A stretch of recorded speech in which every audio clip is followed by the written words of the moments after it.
안녕하세요. 감동의 모든 것입니다. 저희는 해외 커뮤니티 레딧과 감동의 모든 것 공식 이메일로 제보받은 실제 사연을 바탕으로 재구성한 스토리를 전달해드립니다. 구독과 좋아요, 알림 설정은 영상 제작에 큰 힘이 됩니다. 영상 수익은 독거노인 및 불우이웃에게 전액 기부되니 끝까지 시청 부탁드립니다. 그럼 본격적인 이야기 시작하겠습니다.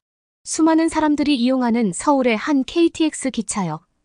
평일 오전의 시간인 만큼 한적한 승객들로 채워진 기차의 내부에서 알 수 없는 웅성거림이 들려오고 있습니다. 웅성거리는 소리의 끝에는 자매로 보이는 쌍둥이 외국인 여성들이 옆에 앉은 중년의 외국인 여성을 부여잡고는 눈물을 흘리며 제발 제발이라는 소리를 지르고 있는데요. 그리고 곧이어 중년의 외국인 여성 주위로는 알 수 없는 냄새가 퍼져나가기 시작합니다. 근처에 앉아있던 한국인 승객들도 코를 부여잡고는 상황을 살피기 위해 주변을 두리번거리기 시작하는데요. 그런데 바로 그 순간 기차의 내부 방송으로 훌쩍거리는 소리에 한국어가 들리기 시작하더니 이내 승객들은 중년의 외국인 여성을 향해 박수를 치며 달려오는데요. 과연 쌍둥이 외국인 자매와 중년의 외국인 여성은 한국의 기차 안에서 무슨 일을 겪은 것일까요? 안녕하세요. 대한민국의 자랑스럽고 아름다운 도시 통영에서 살고 있는 호주인 여성 애슐리나라고 합니다. 저에게는 소중한 가족인 어머니, 그리고 세상에 하나밖에 없는 저의 못생긴 언니 디콜이 있는데요. 호주에서 태어난 저와 언니는 세상에 태어날 때부터 아버지가 없는 가정에서 태어난 쌍둥이 자매였습니다. 저희 쌍둥이를 임신하셨던 어머니께서는 다소 강압적이고 분노적인 아버지에게 매일매일 돈을 벌어오라는 위협과 압박을 받아왔고 결국 저희가 태어나기 전 뱃속에 있는 저와 언니를 지키기 위해 새벽에 집을 도망쳐 나와 저와 언니를 힘들게 낳으셨죠. 처음에는 다른 친구들은 모두 있는 아버지라는 존재가 없다는 것에 언니와 함께 매일 우리는 왜 아빠가 없는 걸까? 아빠가 세상에 존재하는데 사라진 걸까라며 눈물을 흘린 적도 참 많았습니다. 하지만 그럴 때마다 어머니께서는 저와 언니를 불러서 세상에는 꼭 가족이라고 모든 것을 이해하고 배려할 수는 없다면서 저와 언니가 세상에 대해 조금은 깨닫게 되었을 때 다소 폭력적이셨던 아버지에 대해 솔직하게 얘기해 주셨어요. 그래서 그런 것인지 저와 언니는 기초학교에 다니던 시절부터 항상 어머니가 등교와 학교를 모두 함께 해주셨고 밖에 나가서 노는 시간까지 정해져 있을 정도로 규칙적이고 통제된 생활이었지만 그때 당시에는 이러한 모든 생활 방식이 저희 가족을 찾아내려는 아버지 때문인지는 전혀 알지 못했습니다. 정확히 이혼 절차를 밟은 것인지 그저 따로 사는 것인지 아직도 언니와 함께 어머니에게 묻고 싶은 것이 많으나 지금 어머니는 그러한 것은 아무것도 기억하지 못하시는 하반신 마비 치매 환자의 삶을 살고 계신데요. 저와 언니가 기초학교를 졸업하던 때까지 저희 가족이 살고 있는 집으로 아버지가 찾아오신 적은 단 하루도 없었고 그저 평범한 나날의 연속이었습니다. 어렸을 때부터 경제적으로 풍족하지 못했던 환경 탓에 저와 언니는 그때 당시 어느 정도 돈을 많이 벌 수 있고 전망도 보이던 기계 관련 학과로 진학을 결심했고 언니와 함께 늦은 밤까지 아르바이트를 하며 이제 막 입학하게 될 대학교 비용을 어머니에게 부담 주지 않기 위해 정말 열심히 살았어요. 그런데 저와 언니가 대학교에 입학할 나이가 되고 각자의 앞가림을 할 수 있는 나이가 되자 어머니께서는 한국에 대해 참 많이 얘기하셨습니다. 그동안 저희를 키우느라 안 해본 일이 없으실 정도로 공장 청소부터 쿠키 판매에 심지어는 주변 주택가 주민들의 강아지를 산책해주고 돈을 받는 일까지 했을 정도로 저와 언니를 위해 돈을 버셨던 어머니는 어느 날부터 한국이라는 나라로 여행을 가보고 싶다면서 하루에도 10번이 넘게 한국에 대해 얘기하시더군요. 매일 아침 저 그리고 언니와 함께 아침 식사를 할 때마다 휴대폰에서 한국 여행지를 좀 봤는데라며 말문을 여우던 어머니는 저와 언니에게는 단 한 번도 해외여행을 경험해보지 못한 귀여운 아이처럼 보일 정도였죠. 지금껏 무서운 아버지에게서 도망쳐 나와 혼자 저와 언니를 키우셨던 어머니는 단 한 번도 자신을 위해 살아본 적이 없으셨고 무언가 해보고 싶다고 한 적도 없었는데 한국으로 여행을 꼭 가고 싶다는 어머니의 그러한 모습은 저와 언니에게 오히려 행복한 감정으로 느껴지기도 했습니다. 그날 이후 저와 언니는 대학교 입학은 조금 미루고 어머니와 함께 한국으로 여행을 가기 위해 돈을 모아 나갔고 매일 밤 어머니를 불러 한국에서 어떠한 여행지를 가고 싶은지 그리고 먹어보고 싶은 한식은 무엇인지 토론을 할 정도로 저희 가족은 첫 해외여행을 한국으로 간다는 기대감에 날마다 행복했어요. 어머니는 그때부터 저희에게 한국의 전통 음식들을 직접 해주거나 한국어 공부를 미리 하라며 자신도 한국어를 공부하기 시작했고 저와 언니도 단순 한국 여행이라는 목표치에서 벗어나 정말 한국이라는 나라의 매력에 빠지게 되었죠. 그런데 이렇게나 행복한 고민을 하던 어느 날 언니와 함께 퇴근을 하고 집으로 돌아왔는데 집으로 들어서는 입구에서부터 무언가 쌓은 기운이 느껴지더군요. 그때 당시 저와 언니 그리고 어머니가 살고 있던 집은 정말 작은 소형 주택이었는데 그날은 평소와 다르게 집 앞에 우체통도 열려 있었고 집으로 들어가는 길에도 무언가 밟은 듯한 흙의 모양이 있어서 더더욱 이상했습니다. 그리고 바로 그 순간 20년이라는 세월 동안 잊고 있었던 아버지라는 존재가 떠올랐고 저와 언니는 너무나 다급한 마음에 곧바로 집의 문을 열고 내부로 뛰쳐들어가기 시작했어요. 그리고 아니나 다를까 거실에는 아버지에게 위협을 받고 있는 어머니가 보였고 저희를 보자마자 당장 도망치라는 말과 함께 아버지가 저희에게 오지 못하게 붙잡고는 몸싸움을 시작하시더군요.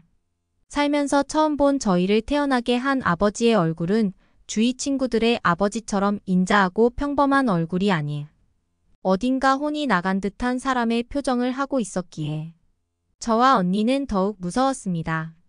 저와 언니는 아버지를 경찰에 신고한 뒤 어머니를 구하기 위해 아버지의 손과 다리를 붙잡기 시작했어요. 키가 엄청나게 크셨던 아버지는 어머니에게 지금껏 주지 않았던 돈을 당장 내놓으라며 저와 언니의 손을 역으로 붙잡고 놓아주지 않았고 결국 어머니는 덜덜 떨며 안방으로 들어가 작은 봉투를 아버지에게 내미시더군요.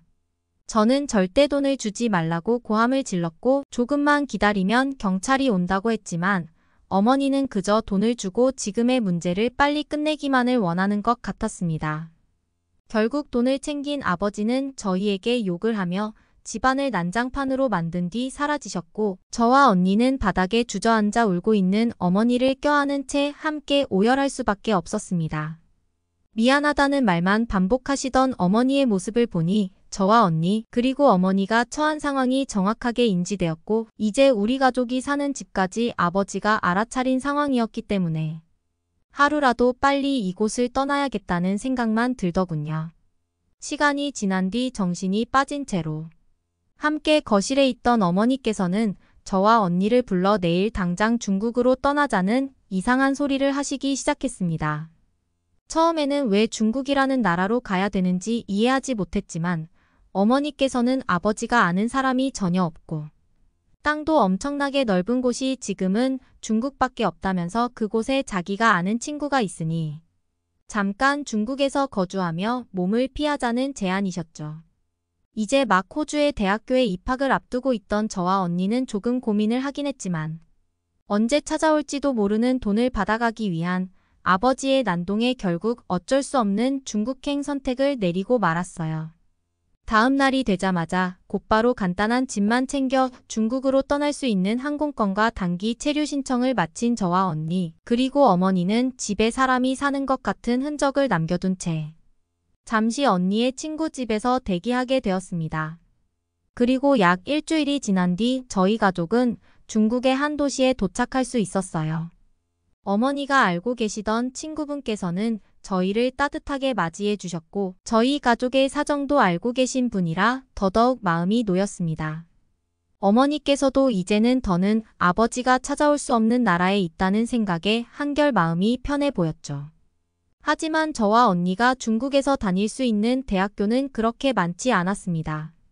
기계공학과 관련된 학교로 진학을 원했지만 중국어도 제대로 하지 못했을 뿐더러 외국인 입학을 받아주는 중국의 학교마다 전부 거액의 뒷돈을 요구했기 때문에 도저히 저와 언니의 형편으로는 시도할 수가 없었어요. 결국 저와 언니 그리고 어머니는 함께 단순히 돈을 모아나가자는 의미로 중국에서의 아르바이트 생활을 시작하게 되었습니다. 중국어를 전혀 할 수 없었던 저희 가족은 결국 어머니 친구분의 도움을 받아 한 중국 식당에 취직할 수 있었고 매일 불판을 닦거나 설거지를 하는 단순 노동으로 돈을 벌어 나갈 뿐이었죠. 꽤 큰 나라로 알고 있었는데 저와 언니가 직접 경험한 중국은 도저히 사람이 살 수 있는 나라가 아니었죠. 그렇게 약 2개월 정도를 버텨나가던 어느 날 언니와 함께 식당에서 설거지를 하고 있는데 전화가 오더군요. 그리고 전화를 받은 순간 저와 언니는 설거지 장갑도 벗지 않은 채 곧바로 가게를 뛰쳐나와 중국의 한 병원으로 달려가게 되었습니다. 전화는 어머니의 친구분에게서 온 것이었는데 어머니가 길을 가던 중 오토바이와 크게 부딪히는 사고가 발생했다는 전화였고 지금 당장 와달라며 통곡하시는 소리가 들려왔었죠. 하지만 이미 병원에 도착했을 때에는 수술을 집도할 수 있는 의사가 없다며 조금만 기다려 달라는 황당스러운 중국 병원 측의 입장만 있을 뿐이었습니다. 어머니를 보여달라고 했지만 중국의 병원은 어째서인지 어머니를 전혀 보여주지 않았고 수술이 진행되고 있는지 아니면 수술을 할 수 없는 상황인지 아무런 말도 해주지 않은 채 그저 어설픈 호주 영어로 기다리라는 말만 해주더군요. 결국 그날 어머니는 제 시간에 수술을 받지 못했고 지연된 수술로 인해 하반신 마비 판정과 뇌의 피해인 치매 진단을 받게 되었습니다. 뒤늦게 도착한 중국인 의사의 수술로 목숨은 건질 수 있었지만 아무런 수술 준비조차 되지 않았던 중국의 병원 때문에 저희 어머니는 하루아침에 다리를 쓸 수 없는 환자가 되면서 모든 기억을 잃은 치매 환자로 변해버리고 말았죠. 무려 2주가 넘는 시간 동안 정신을 차리지 못했던 어머니는 눈을 뜨자마자 저희를 알아보지 못하셨고 제대로 걷지도 못하셨습니다. 결국 언니와 저는 아무런 도움이 되지 않는 중국의 병원에서 어머니를 빼내는 게 급선무라고 생각했고 엄청난 병원비를 지급한 뒤 어머니 친구분의 집으로 돌아오게 되었습니다. 이미 3개월이 넘은 시간이 흘러 있었고 어머니 친구분께서는 자신을 알아보지 못하는 친구인 어머니를 보면서 저희와 함께 그저 눈물만 흘리셨죠. 그러던 어느 날 집에만 있어 답답해하는 어머니와 함께 중국의 기차를 타게 되었습니다. 병원비 지급의 문제로 다시 중국 병원 측으로 가야 했었던 그날 저와 언니는 처음으로 휠체어의 어머니를 태운 채 중국의 기차를 타게 되었죠. 그런데 병원 도착까지 몇 정거장 남지 않았던 순간 어머니는 이상한 표정을 짓더니 이윽고 어머니의 휠체어 밑쪽으로 물이 흘러내리기 시작했습니다. 하반신 마비였었던 어머니는 기차에서 보리를 보는 실수를 하셨던 것이었고 저와 언니는 너무 당황스럽고 다급한 마음에 주위 중국인들에게 사과를 하며 기차 바닥을 닦기 시작했어요. 그런데 저와 어머니 근처에 있던 중국인들은 어머니의 휠체어를 발로 차 넘어뜨리려고 했고 이내 수십 명의 중국인들이 다가오더니 저희 어머니의 휠체어를 들어서 기차가 정차했을 때 밖으로 던져버리듯 꺼내버리더군요. 언니와 함께 중국인들을 말려보려고 했지만 중국인들은 코를 부여잡고는 알 수 없는 손가락질을 하며 계속해서 저희 어머니가 타고 있는 휠체어를 발로 밀어냈고 언니와 저는 그렇게 기차 정거장으로 쫓겨난 어머니의 옆에서 한참을 울었습니다. 아버지의 무서움 때문에 호주에서 도망쳐 잠깐이나마 몸을 피할 수 있게 중국에 온 것이었는데 중국에 온 것부터가 실수인 것 같았고 저와 언니는 그렇게 저희를 알아보지 못하는 어머니의 손을 잡고 세상을 원망했어요. 힘들게 어머니의 뒤처리를 마치고 언니와 함께 집에 돌아온 저는 그날 이후 지금의 삶을 바꾸기 위한 많은 방법을 생각했습니다. 그런데 갑자기 언니가 저에게 오더니 어머니와 함께 한국으로 가서 평생 살자는 말을 하기 시작하더군요. 어머니가 한국에 가고 싶어 했다는 사실이 기억나지 않냐면서 저를 설득하던 언니는 자신은 더 이상은 중국에서 못 살겠다며 한국어 공부는 오래전부터 조금씩 했으니 한국에서 사는 것은 어떻겠냐며 저에게 한국의 몇몇 도시들을 보여주기 시작했어요. 다행스럽게도 저와 언니는 한국의 통영이라는 도시에 기계공학과 관련된 공장 단지와 연계된 대학교가 있다는 것을 알 수 있었고 자연도 어느 정도 있어 보여서 어머니가 살기에도 좋아 보이더군요. 그렇게 저와 언니는 약 6개월의 시간 동안 중국에서 돈을 모으게 되었습니다. 워낙 임금이 싸서 가진 돈이 없었던 저 언니는 어쩔 수 없이 새벽까지 일을 해서 한국으로 가기 위한 이민 비용을 마련할 수밖에 없었고 그 사이 동안 어머니 친구분에게 어머니의 생활을 맡기고 완전히 돈을 버는 것에만 집중했어요. 그리고 약 6개월 뒤 저와 언니는 한국의 공항에 무사히 착륙해 도착할 수 있었습니다. 하지만 거기서 끝난 것이 아닌 다시 한국의 도시인 통영으로만 가야 했는데 가는 길이 꽤나 오래 걸리더군요. 예약해놓은 통영행 기차를 타고 어머니를 휠체어에 들어서 좌석에 앉힌 뒤 저와 언니는 너무나 노곤한 피곤함 때문에 같이 잠이 들고 말았죠. 그렇게 얼마나 시간이 흘렀을까라는 생각이 들 때쯤 언니가 갑자기 저를 다급하게 깨우더군요. 저는 반사적으로 어머니가 잘 있는지 확인하기 위해 어머니의 좌석을 보았는데 아니나 다를까 사고가 터져 있었습니다. 잠에서 깬 어머니는 어린아이처럼 침을 흘리며 또 기차 바닥에 실수를 하신 것이었고 저와 언니는 중국에서의 좋지 못한 기억이 떠오르며 너무 다급한 마음에 일단은 바닥을 휴지로 닦으며 식은땀을 흘리고 있었죠. 그런데 바로 그 순간 저희 근처에 있던 한 한국인 아주머니께서 저희 어머니에게 오시더니 괜찮다 괜찮다라면서 어머니를 따뜻하게 안아주시고는 저희에게 잠깐 화장실에 같이 다녀오겠다며 어머니를 휠체어에 태운 뒤 같이 화장실로 가시더군요. 처음에는 도무지 상황이 이해가 되지 않았던 저 언니는 너무 정신이 없는 상태로 미친 듯이 어머니가 이를 본 바닥을 닦기 시작했는데 주위를 둘러보니 저희 주위에는 정체를 알 수 없는 한국인들이 저희와 똑같은 자세로 바닥을 닦고 있더군요. 저희와 같은 칸에 타고 계시던 한국인 분들은 아무런 말도 없이 그저 웃으시면서 저희와 함께 바닥을 닦으며 도와주고 계셨고 곧이어 기차에서는 방송도 흘러나오기 시작했습니다.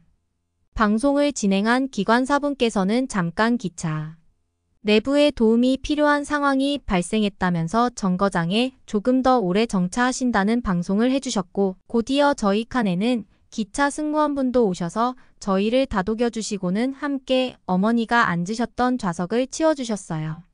저와 언니는 정말 너무 감사한 마음에 그저 눈물을 흘리며 바닥을 닦고만 있을 뿐이었습니다. 그리고 약 10분 뒤 어머니는 저녁 처음 보는 한국인 아주머니와 함께 화장실에서 나오셨고 옷도 다 갈아입으셨더군요. 한국인 아주머니께서는 자기가 가지고 있던 여행의 여벌옷을 저희 어머니에게 입혔다면서 자기도 지금 나이가 많은 치매 어머니가 있는데 힘을 내라며 조용히 응원을 해주시고는 자리를 떠나셨죠. 저와 언니는 도움을 주셨던 한국인 분들께 찾아가 한 분 한 분 감사 인사를 드렸고 당연한 거라며 별거 아니라는 그분들의 말씀에 또 그저 눈물만 흘리게 되었습니다. 그리고 그날의 사건 이후 약 2년이라는 시간이 지난 지금 저와 언니는 통영의 한 공장 단지에서 외국인 근로자로 돈을 벌며 안정적으로 살아가고 있습니다. 다행스럽게도 어머니는 통영에 있는 한 보호시설에서 저희를 대신해 돌봐주시는 한국인 보호사님들과 함께 지내시고 있고 어머니도 너무 즐거워하고 계시죠. 아주 오래전 한국으로 가고 싶어 했던 어머니가 기억할지는 모르겠지만 지금 저와 언니는 어머니 덕분에 한국에서 행복하게 지내고 있고 그날 기차에서의 행복했던 사건은 지금도 저희 가족에게 무한한 힘을 주는 기억으로 남아 있습니다. 이 자리를 빌려 기차에 있던 모든 한국인 분들에게 너무 감사하다는 말씀을 드리고 싶네요. 강릉의 바다에서 한 외국인이 소리 지르고 있습니다. 이럴 거면 그냥 죽는 게 나아. 한국 같은 나라에 그것도 서울도 아닌 이런 곳에 오다니. 추운 겨울 바다에 그가 혹시나 뛰어들지는 않을까 한국 사람들이 그를 주목하고 있는데요. 이렇게까지 화나게 한 일은 무엇일까요? 안녕하세요. 저는 천오르입니다. 사우디에서 어느 정도 잘 사는 집안의 딸입니다. 제 직업이 뭐냐고 묻는다면 그냥 아버지의 딸입니다. 엄밀히 말하자면 백수죠. 아버지가 하는 사업을 언젠가 물려받을 거라고 생각해요. 사우디의 수도인 리야드에서의 생활은 꿈만 같았어요. 저는 제가 원하는 모든 것을 갖춘 큰 집에서 살았어요. 아버지가 리야드의 거물이라 돈도 많았죠. 하지만 항상 뭔가 부족한 느낌이 들었어요. 창 밖으로 끝없이 펼쳐진 사막을 바라보며 저 밖에 또 뭐가 있을까 궁금해하곤 했죠. 그러던 어느 날 친구들과 함께 리야드에 있는 멋진 실내 스키장에 갔어요. 마치 다른 세상에 들어온 것 같았어요. 들어서자마자 차가운 공기가 저를 덮쳤고 처음으로 눈을 보았습니다. 인공 눈이었지만 그래도 정말 멋졌어요. 그곳에서 스키를 배웠는데 정말 좋았어요.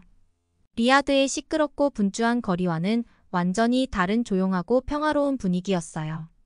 그날 이후로 눈 생각이 끊이지 않았어요. 진짜 눈을 보고 느끼고 그 위에서 스키를 타고 싶었어요. 그러던 중 한국 평창에서 열리는 동계올림픽에 관한 프로그램을 보게 되었습니다. 눈으로 뒤덮인 산이 동화 속에 나올 것 같았어요.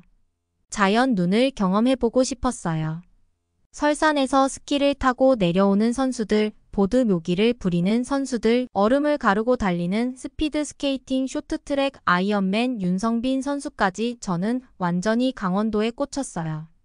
그곳에 가야겠다고 생각했어요. 아버지께 제 계획을 말씀드렸더니 놀라시면서도 지지해 주셨어요. 한국은 안전한 나라고 편의시설이 리야드만큼 잘 되어 있으니까 새로운 경험을 해보라고 하면서요. 항상 제가 새로운 것을 탐험하도록 격려해 주셨죠. 그런데 아버지는 조금 걱정하셨어요. 워낙 추운 나라인데 버틸 수 있겠냐고 하시면서요. 저는 한 번도 경험해보지 못한 추위도 궁금했어요. 그래서 한국 강원도로의 여행을 계획하기 시작했어요. 인터넷에서 강원도에 대해 알아보니 겨울에 눈이 아름답기로 유명하더군요. 드디어 그날이 왔습니다. 저는 비행기 안에서 너무 설렜습니다. 눈을 보고 싶어서 계속 창밖을 내다봤어요. 긴 비행 끝에 한국에 도착했습니다. 그 어느 때보다 추웠지만 너무 신나서 신경 쓸 겨를이 없었습니다. 공항에서 강원도로 차를 몰고 가면서 풍경이 바뀌는 것을 느꼈어요.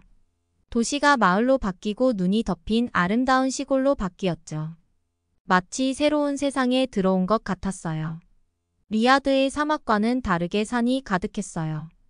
산마다 하얀 눈이 쌓여 있었어요.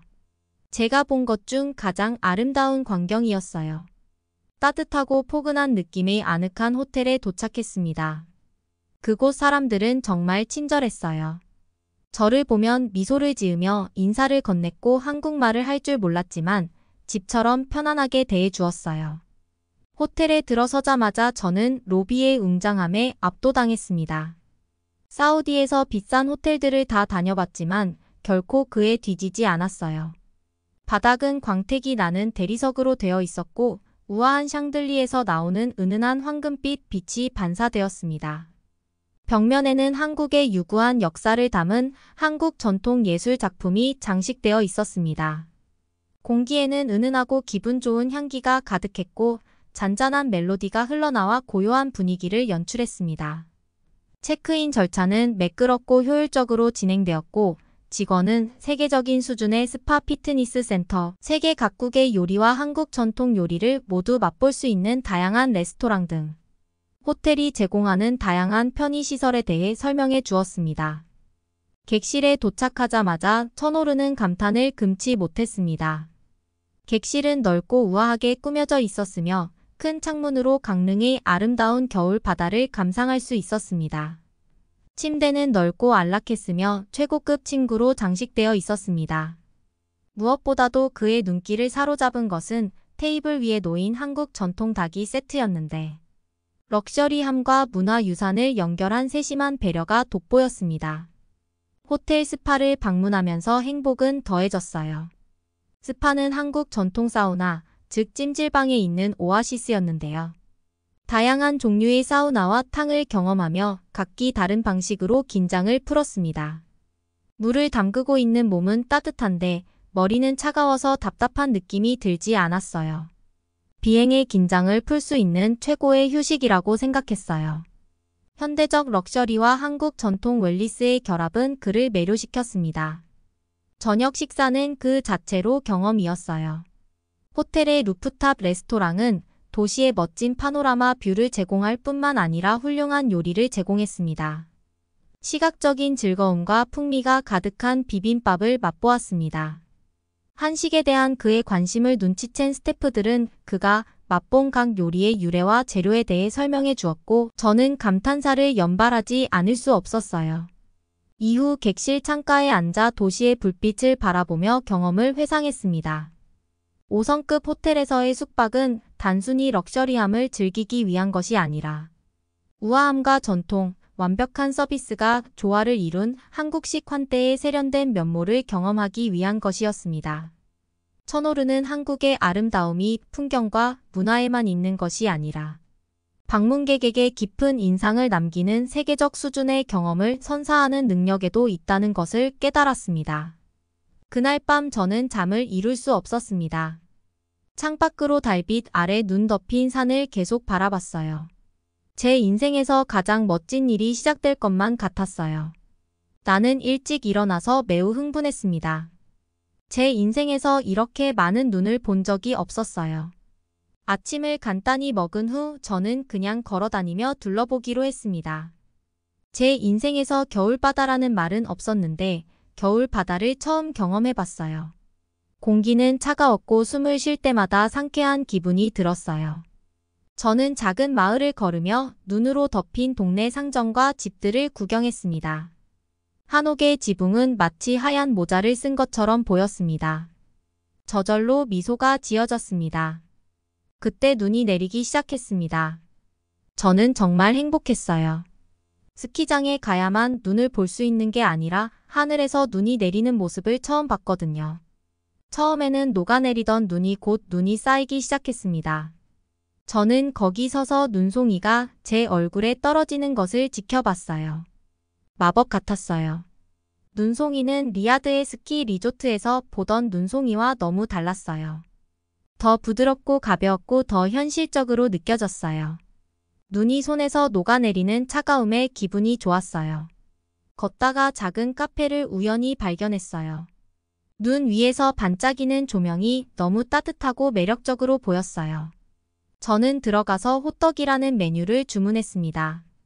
한국식 팬케이크입니다. 유럽에서 먹어본 팬케이크와는 다르게 쫄깃한 맛이 좋았어요.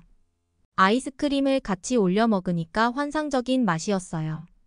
호떡을 만든 아주머니는 친절한 얼굴과 따뜻한 미소를 지어주었어요.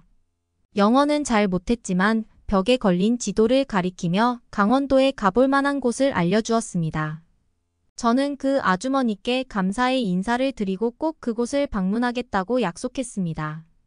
간식을 먹은 후 저는 그 아주머니가 알려준 장소 중 한 곳인 강릉의 오죽헌을 방문하기로 했습니다. 5만원권 노란 지폐에 있던 인물이 살았던 장소라고 했어요. 그런 오래된 장소가 아직까지 잘 보존되어 있다는 게 놀라웠어요. 아주 오래되고 한국에서 중요한 역사적 장소입니다. 그곳까지의 여정은 아름다웠습니다. 눈 덮인 들판과 산을 지나갔어요. 모든 것이 엽서 그림처럼 보였어요. 오죽헌은 정말 멋졌어요. 한국의 전통 가옥이었는데 마치 시간을 거슬러 올라간 것 같았어요. 한국에서 가장 오래된 목조 주거용 건물 중 하나라는 것을 알게 되었어요. 가이드가 이곳의 역사와 그곳에 살았던 유명한 사람들에 대해 설명해줬어요. 저는 매료되었어요. 리야드의 어떤 곳과도 너무 달랐어요. 그날 밤 저는 눈송이와 김치에 대한 꿈을 꾸다가 금세 잠이 들었습니다. 저는 호텔에서 한국 전통 조식으로 아침을 시작했어요. 정말 맛있었어요. 밥, 국, 생선, 그리고 반찬이라고 불리는 많은 반찬 등 다양한 종류의 음식이 나왔습니다. 모든 음식이 맛있고 리야드에 있는 집의 음식과는 달랐어요. 저는 특히 비빔밥이라는 음식이 마음에 들었어요. 밥에 야채, 고기, 매콤한 소스를 섞어 먹는 음식이죠. 맛있었어요. 아침 식사 후 저는 정말 멋진 온돌에 대해 배우러 나갔어요. 온돌은 바닥을 데우는 한국의 전통 난방 시스템입니다. 작은 마을에서 온돌이 있는 전통 한옥집을 보여주신 이 씨를 만났습니다. 그는 불을 떼면 바닥 아래 통로를 통해 열이 전달되는 온돌의 원리를 설명해 줬습니다. 밖은 추운데도 집안은 아늑하고 따뜻했습니다. 다음으로 저는 모험적인 것을 해보고 싶었습니다. 그래서 근처 스키장에 갔습니다. 산은 거대했고 슬로프는 부드러운 눈으로 덮여 있었습니다. 스키 장비를 빌려서 강습을 받았어요. 진짜 눈 위에서 스키를 타는 것은 리야드의 실내에서 스키를 타는 것과는 전혀 달랐어요. 많이 넘어지긴 했지만 정말 재미있었어요. 강준이라는 친절한 스키 강사가 인내심을 가지고 제대로 스키를 타는 법을 가르쳐 줬어요.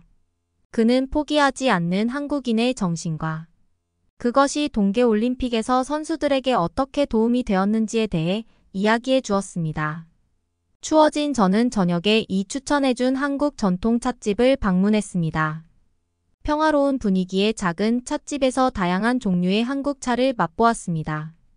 제가 가장 좋아했던 것은 오미자로 만든 차 오미자 차였습니다. 새콤달콤한 맛과 달콤함이 동시에 느껴졌어요. 찻집을 운영하는 아주머니가 한국 문화에서 차가 얼마나 중요한지 알려주셨어요. 차는 단순한 음료가 아니라 긴장을 풀고 순간을 즐기는 방법이라고요. 다음날 산에 가야 하는데 긴장을 다 풀어주는 것 같았어요.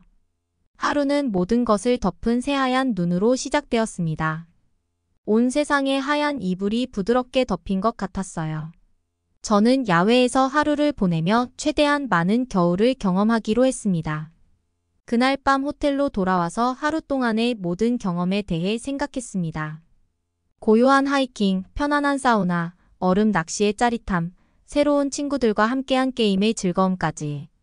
한국의 겨울은 단순히 추위와 눈만 있는 것이 아니라 다양한 방식으로 즐거움과 따뜻함을 찾는다는 것을 깨달았습니다. 스키를 타기에 완벽한 밝고 화창한 날에 눈을 떴습니다. 풍성한 아침 식사를 마치고 설렘과 긴장감이 뒤섞인 마음으로 알펜시아로 향했습니다. 리조트는 모든 연령대의 사람들로 붐비고 있었고 스키를 탈 준비를 마친 사람들로 가득했습니다. 눈 덮인 우뚝 솟은 산의 모습은 두렵기도 하고 경외감을 불러일으켰습니다. 저는 전날 스키 강사인 강준이 가르쳐준 모든 것을 기억하려고 노력하면서 초급자 슬로프부터 시작했습니다. 처음 몇 번의 시도는 약간 거칠었고 몇 번 넘어지기도 했습니다. 하지만 넘어질 때마다 다시 일어섰고 그 어느 때보다 의지가 강해졌습니다. 포기하지 않는 한국인의 정신에 대한 준의 말이 떠올랐고 계속 도전할 수 있는 원동력이 되었습니다. 점차 스키에 익숙해지기 시작했어요. 차가운 바람을 얼굴에 맞으며 슬로프를 미끄러지듯 내려오는 기분은 짜릿했습니다. 전에는 경험해보지 못한 자유와 기쁨을 느꼈습니다. 스키를 타는 도중에 리조트의 작은 카페에서 잠시 휴식을 취했습니다. 핫초코 한 잔을 마시며 한국 청소년들과 이야기를 나눴습니다. 그들은 리야드와 저희 리야드 생활에 대해 궁금해했습니다. 이에 대한 답례로 한국에서의 생활에 대한 이야기를 나누었습니다. 서로의 문화와 경험을 교환하는 즐거운 시간이었습니다. 그들은 저에게 몇 가지 한국어 단어와 문장을 더 가르쳐 주기도 했습니다. 저는 답례로 친구들에게 어묵을 사줬어요. 저한테는 조금 비리일 거라 생각했는데 날씨가 추워서 그런가 너무 맛있었어요. 오후에는 더 도전해 보기로 결심하고 조금 더 상급 슬로프에 올라갔습니다. 더 힘들었고 살 수 없을 만큼 많이 넘어졌어요. 하지만 그때마다 저는 한국인의 끈기 있는 정신을 떠올렸습니다. 하루가 끝날 무렵에는 좀 더 자신감을 가지고 슬로프를 내려오고 있었습니다. 해가 지기 시작하면서 설산 위로 황금빛 노을이 드리워지자 깊은 성취감을 느꼈습니다. 저는 도전에 직면하고 어려움을 겪었지만 포기하지 않았습니다. 스키장을 떠나서도 잊지 못할 교훈을 얻었습니다. 그날 저녁 호텔로 돌아와 하루를 되돌아보았습니다. 스키는 단순한 스포츠가 아니라 인생에 대한 은유였습니다. 때때로 넘어지지만 다시 일어나서 계속 나아갑니다. 그리고 때로는 예상치 못한 곳에서 기쁨을 찾기도 하죠. 저는 정말 눈과 관련된 모든 것을 하고 싶었어요. 다음 날 목적지는 설악산 국립공원이었습니다. 눈 덮인 산은 웅장했고 여기저기 나무가 삐죽삐죽 솟아 있었어요. 저는 가이드 하이킹을 했습니다. 공기는 정말 깨끗하고 상쾌했고 등산화 밑에서 눈이 바스락거리는 소리만 들리는 평화로운 산행이었습니다.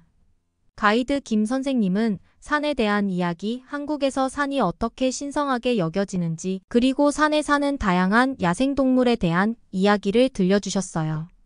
정상에서 바라본 풍경은 제 숨을 먹게 했습니다.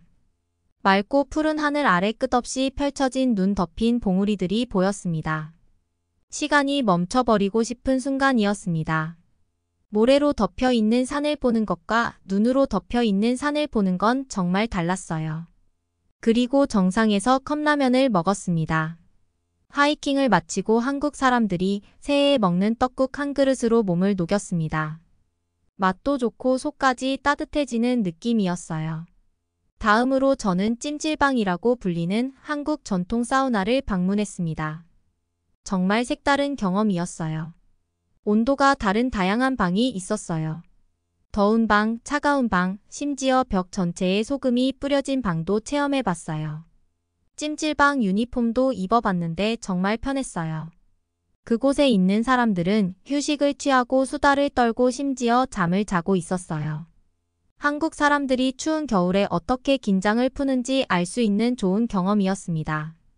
한국 사람들이 다들 수건으로 귀여운 머리를 하고 있길래 저도 어떻게 하는 건지 알려달라고 했더니 직접 만들어서 머리에 씌워주셨어요. 답례로 식혜를 사드렸더니 무척 좋아하셨어요.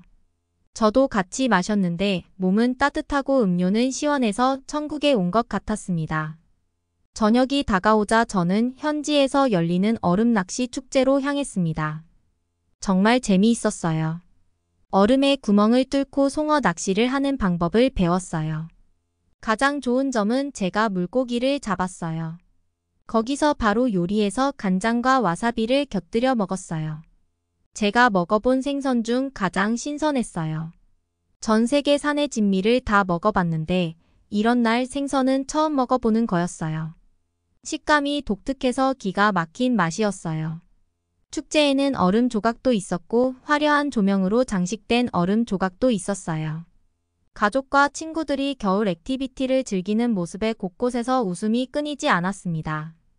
온 세상이 온통 하얀 눈으로 뒤덮인 것 같았습니다. 오늘은 한국에서 가장 유명한 겨울 축제에 가는 날이라 더욱 특별했습니다. 소문을 많이 들었기 때문에 빨리 가서 직접 보고 싶었습니다. 축제장에 도착하자마자 눈부신 눈 조각들이 저를 맞이했습니다. 용부터 유명한 랜드마크까지 다양한 모양과 크기의 눈 조각이 있었어요. 각 조각품의 디테일 수준은 놀라웠습니다.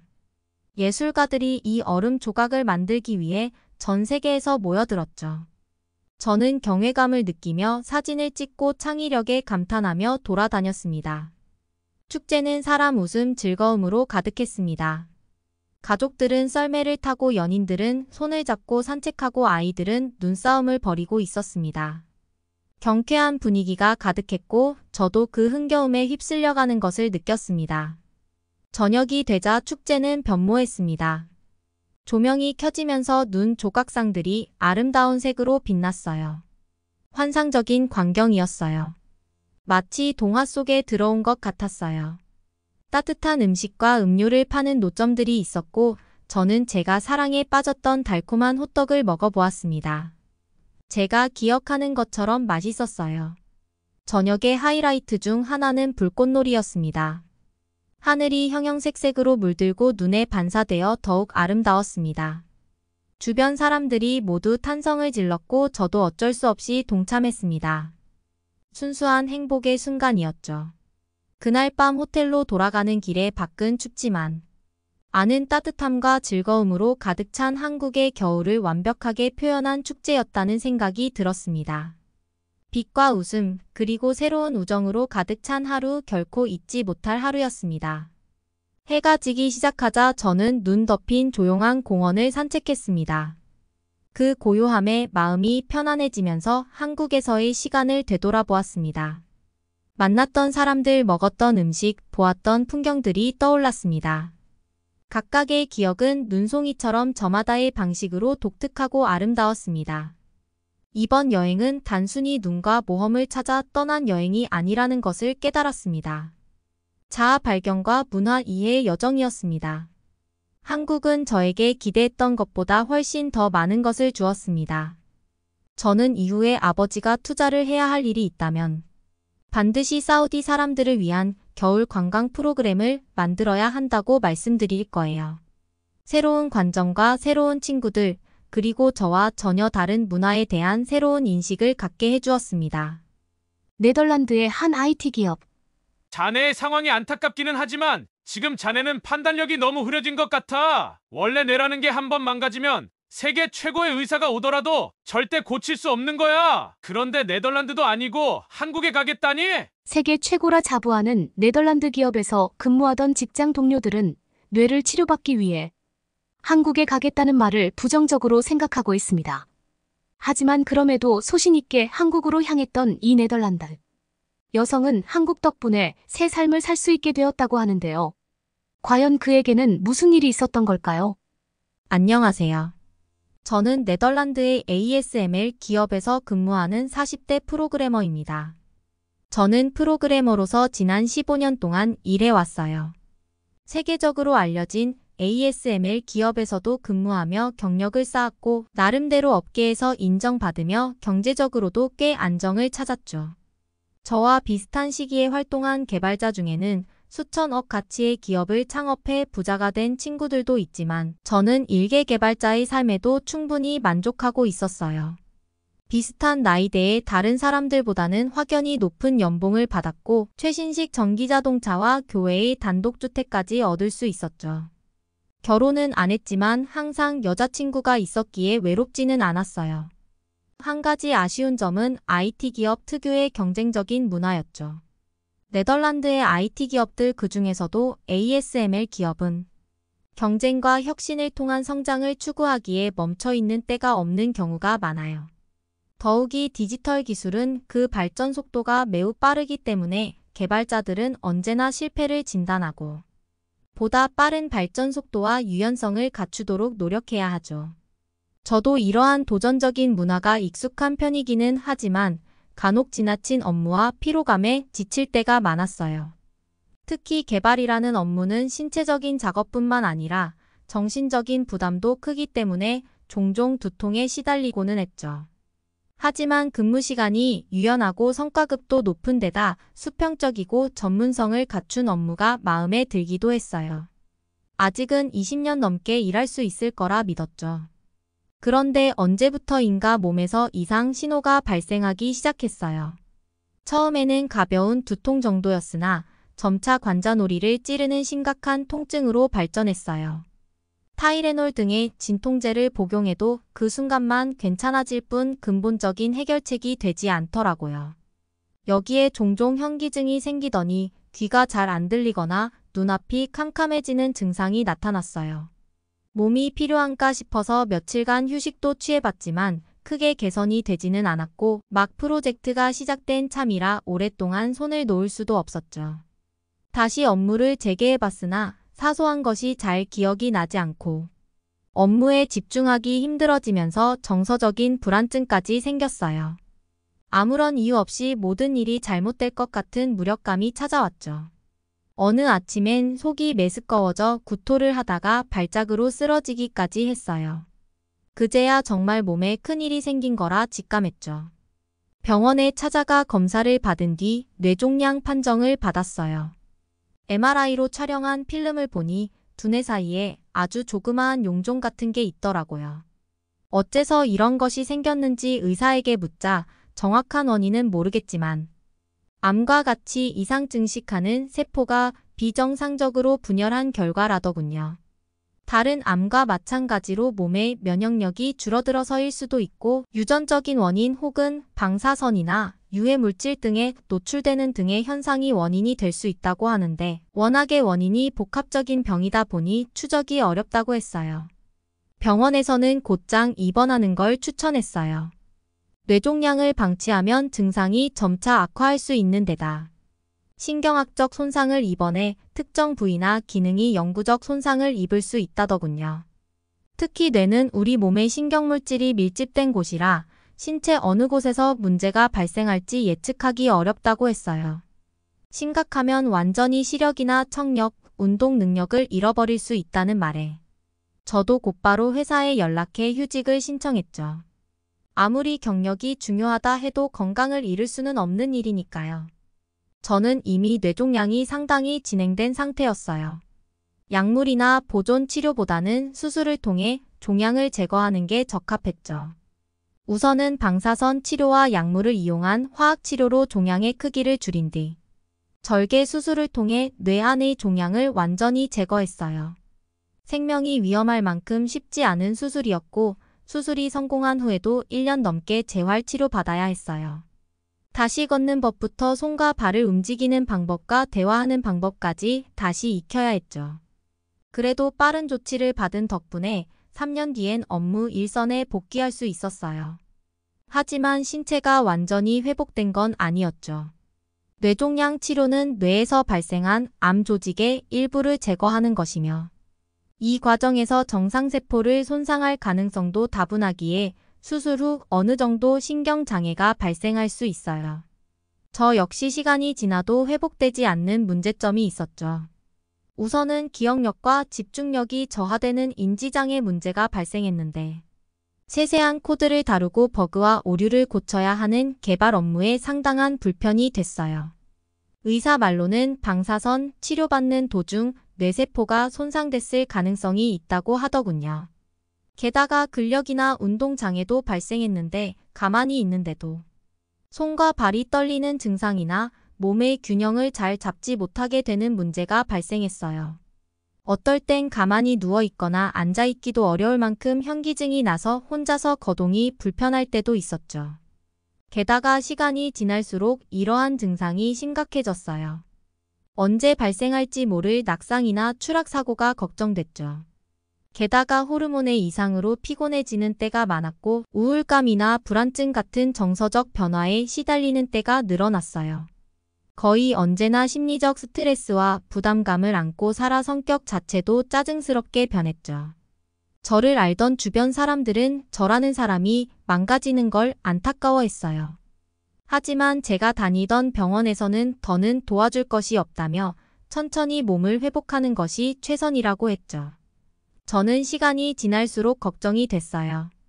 인터넷을 검색해 뇌종양 수술 후 후유증을 회복할 방법을 찾아봤죠. 의사의 말대로 대부분은 자연 회복을 바랄 수밖에 없으며 뇌 기능을 회복하는 건 쉽지 않은 과정이라고 했지만 동양권 선진국 중에서는 뇌 손상을 회복하는 보존적 치료를 제공하는 곳도 적지 않더라고요. 그 중에서 많은 분이 선호하는 곳은 한국이었어요. 뇌가 충분한 휴식과 회복을 거칠 수 있게 치료와 생활 관리를 해주는 한방병원이 유명하더라고요. 제게 한국이라는 나라는 삼성과 K-팝 가수의 나라 정도의 이미지만 갖고 있었어요. 실제 한국에 머물며 치료를 받는다는 건 상당한 도전이었죠. 하지만 이대로 건강이 악화하는 걸 보고만 있을 수는 없었어요. 먼저 한국에 다녀온 환자분들의 후기도 살펴봤는데 하나같이 만족했다는 평이 많더라고요. 오랫동안 머물기에 치안과 인프라도 좋고 네덜란드의 병원보다 치료 비용도 적게 든다고 하더군요. 3년 동안 일을 못했던 저에겐 의료 비용이 저렴하다는 장점이 매우 크게 다가왔어요. 제가 방문한 병원은 파킨슨병과 손해위축증 등의 뇌질환을 전문으로 다루는 병원이었어요. 파킨슨병은 뇌의 기능이 저하되어 발생하는 신체 질환인데 그 원인이나 양상은 다르지만 기능을 회복하는 과정의 치료 방법은 서로 일맥상통한다고 하더군요. 의사 선생님은 저희 일상생활에서 발생하는 여러 문제점에 대해 차근차근 진단해 주셨어요. 운동은 하고 있는지, 밤에 잠은 잘 자고 있는지, 성관계에 문제는 없는지 하나하나 짚어주셨죠. 저는 약간 놀랐는데 CT나 방사선, MRI 등의 기기를 통해서만 환자의 신체를 확인하던 네덜란드의 병원과는 상당히 다른 방식이었기 때문이었어요. 선생님은 숙면이 가장 중요하다고 말씀해 주셨어요. 수면이라는 것은 우리 두뇌의 조직을 회복시키는 과정으로 저처럼 정신적 스트레스를 많이 받는 사람들에겐 잠을 자는 것이 뇌 기능을 강화하는 중요한 요소라더군요. 그러면서 수면제를 처방받지는 말라고 하셨는데 대부분의 수면제는 깊은 잠을 자기 어려울 뿐만 아니라 화학물질이 뇌 조직에 자극을 준다고 하더군요. 그렇다 보니 무기력한 몸 상태에서 나아지기 힘들다며 병원의 도움을 받아 심신을 안정시키고 몸을 이완시켜 숙면하는 데 도움을 준다고 강조했어요. 그저 잠을 잘 자게 해준다는 말에 저는 약간 의아해졌죠. 여기에 운동치료의 중요성을 강조했어요. 제가 신경 이상에 시달리다 보니 이전에 비해 운동하는 데 부담을 갖게 됐는데 이러한 신경증을 침과 지압 등으로 풀어주며 복부와 허리 등 신체를 떠받치는 근육을 강화하는 방식의 운동을 가르쳐 주셨죠.